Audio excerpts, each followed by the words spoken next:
On today's video, the Chiefs sign a former first-round pick from 2017.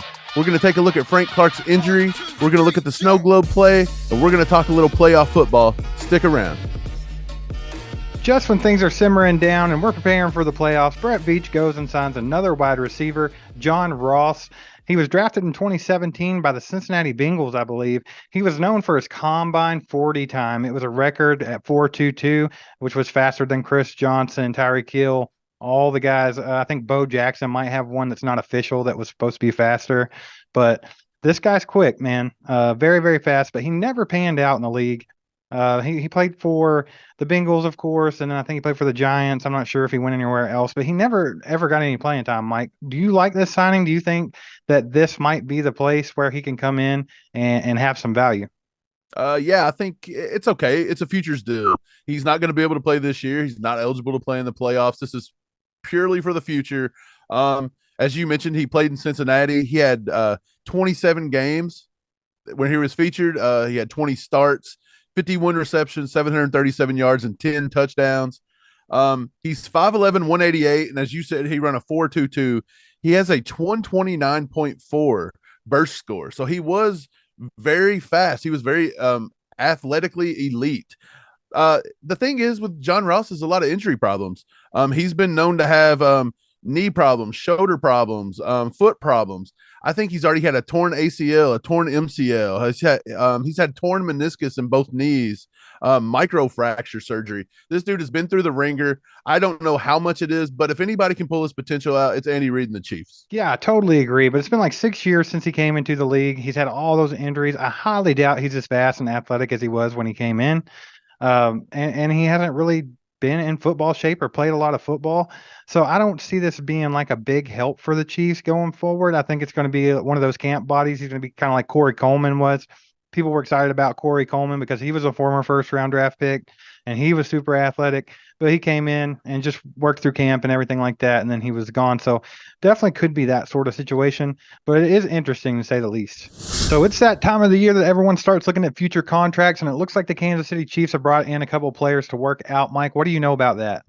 Yeah, so the Chiefs brought in former Alabama wide receiver. He was a slot receiver. His name is Slade Bolden. And they also brought in a quarterback from the CFL, the Canadian Football League, Nathan Rourke.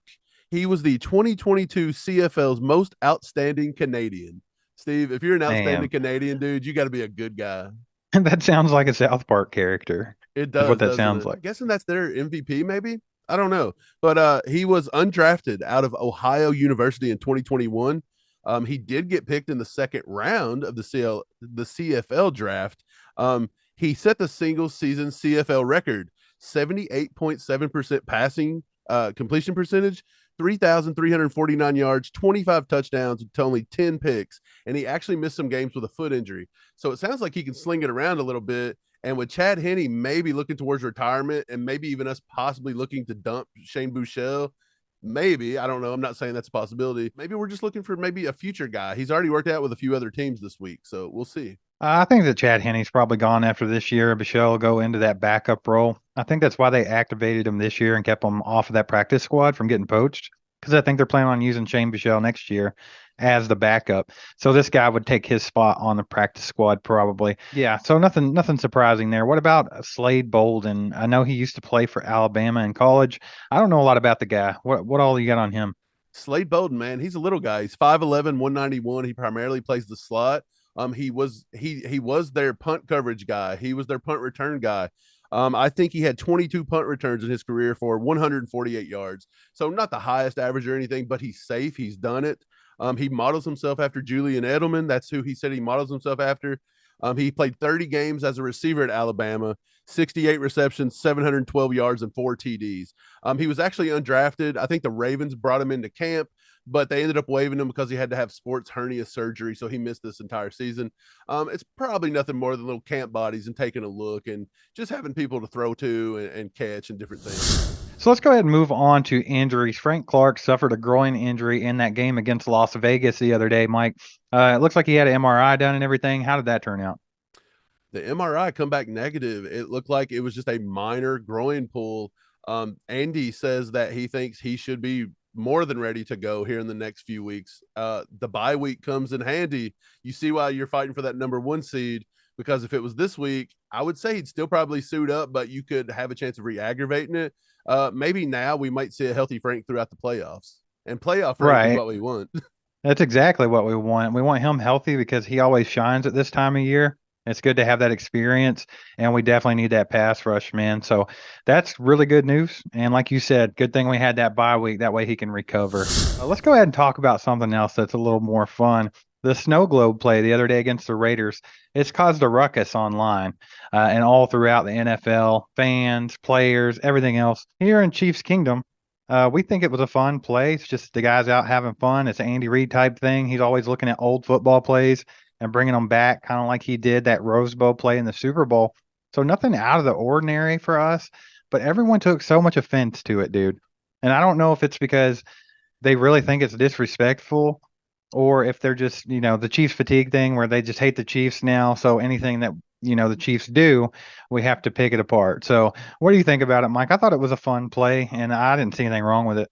Yeah, I thought it was kind of fun. I mean, I felt like that was the theme of the football game the other day. Everybody felt more relaxed and fun. The game felt lighter. The game felt more fun. It was a very serious game and everybody was taking it serious, but at the same time, it just had a different vibe to it. We didn't feel like we were struggling for every yard. We didn't feel like the defense was hanging on by the skin of their teeth.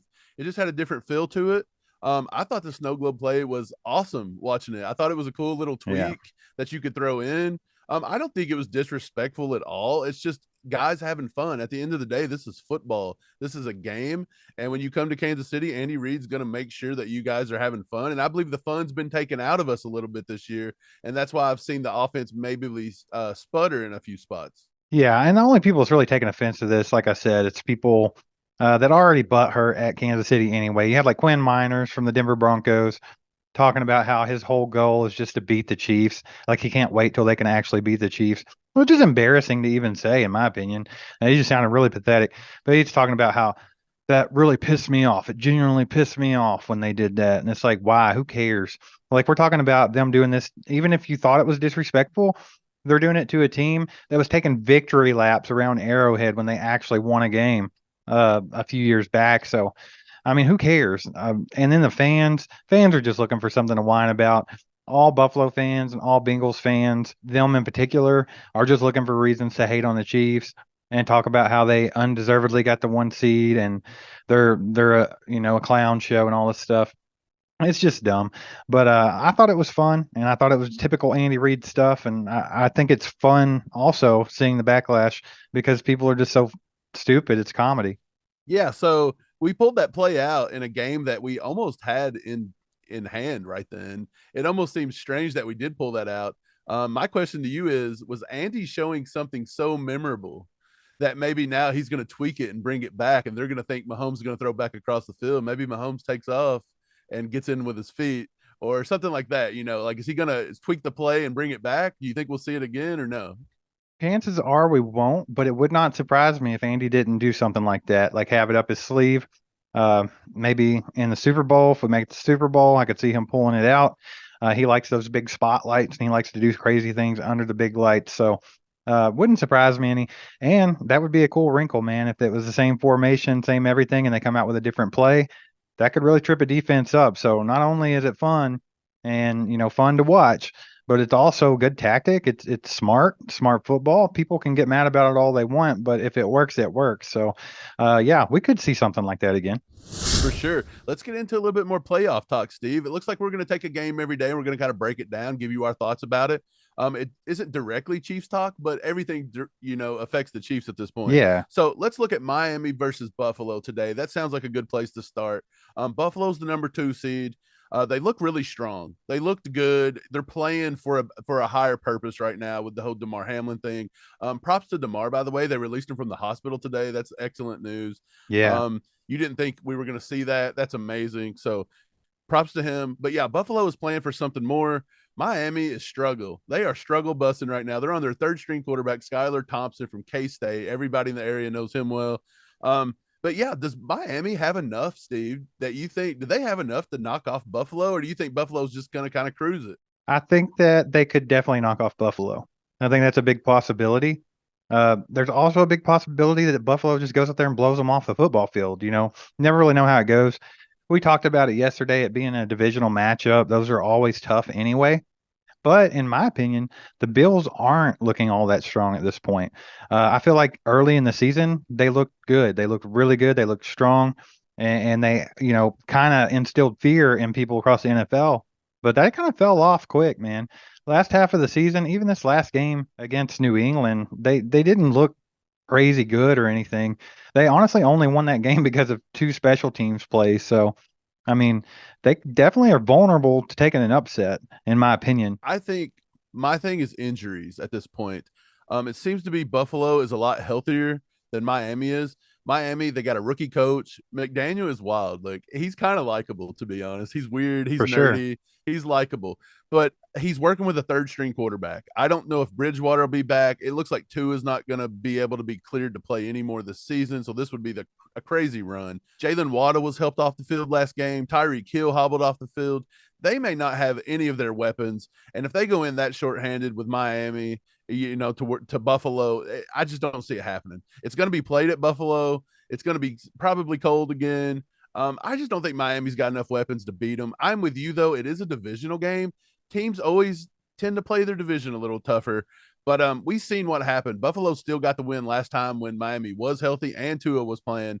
So I'm going to say Buffalo in this game. I'm going to say Buffalo wins it by double digits. I'm going to say Buffalo by 10, 30-20. Yeah, I'm going to agree with you. I'm definitely going to pick Buffalo in this game. But if there were to be the upset, that's who Kansas City's looking at, is Miami. So if Miami wins, that's who we have as our first playoff game, which could be very interesting, in my opinion. After all the trash that Tyreek Hill has talked, it would be really fun to just beat them so bad and just, run them off the field. So I'm kind of hoping and pulling for that. Is it safe to say we're all Dolphins fans this weekend? Oh, for sure. And it's not just because Buffalo's annoying at this point, but it's also that I would love to just beat the hell out of Tyreek Hill, to be quite honest about it. Yeah, I still like Tyreek Hill, but he ran that mouth a lot. He's still doing it. He's still going. It's time to be humbled. So the Chiefs are in a really good spot going into the playoffs, man. 1 seed, and they were firing on all cylinders in their last game against the Raiders. Good performance from the offense, defense, and special teams. We talked a lot more about that in this video right here. Make sure to catch that, get in the comments, let's talk some football. Hit the like button, hit that subscribe button, hit the bell, and we'll be back tomorrow with more on your Kansas City Chiefs.